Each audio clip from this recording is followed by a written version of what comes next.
बंदर और मगरमच्छ। एक नदी के किनारे एक जामुन के पेड़ पर एक बंदर रहता था। उस पेड़ पर बहुत ही मीठे मीठे जामुन लगते थे।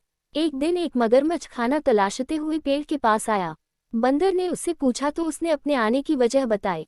बंदर ने बताया कि यहाँ बहुत ही मीठे जामुन लगते हैं और उसने वो जामुन मगरमच्छ को दिए।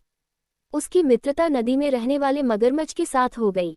वह बंदर उस मगरमच्छ को रोज खाने के लिए जामुन देता रहता था। एक दिन उस मगरमच्छ ने कुछ जामुन अपनी पत्नी को भी खिलाए।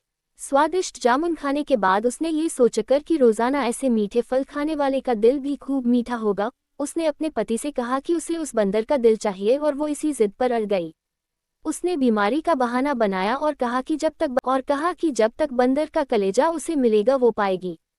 पत्नी की जिद से मजबूर हुए मगरमच्छ ने एक चाल चली और बंदर से कहा कि उसकी भाभी उसे मिलना चाहती है। बंदर ने कहा कि वो भला नदी में कैसे जाएगा। मगरमच्छ ने उपाय सुझाया कि वो उसकी पीठ पर बैठ जाए ताकि सुरक्षित उसके घर पहुंच जाए।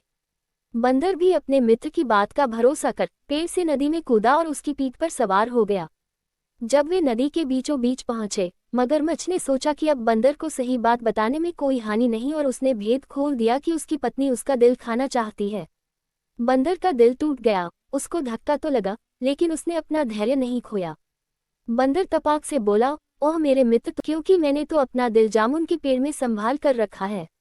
अब जल्दी से मुझे वापस नदी के किनारे ले चलो ताकि मैं अपना दिल लाकर अपनी भाभी को उपहार में देकर उसे खुश कर सकूं। मूर्ख मगरमच्छ बंदर को जैसे ही नदी किनारे लेकर आया, बंदर ने जोर से जामुन के पेड़ पर छलांग लगाए और क्रोध में भरकर बोला, मूर्ख, दिल के बिना भी क्या कोई जिंदा रह सकता है? जा, आज से तेरी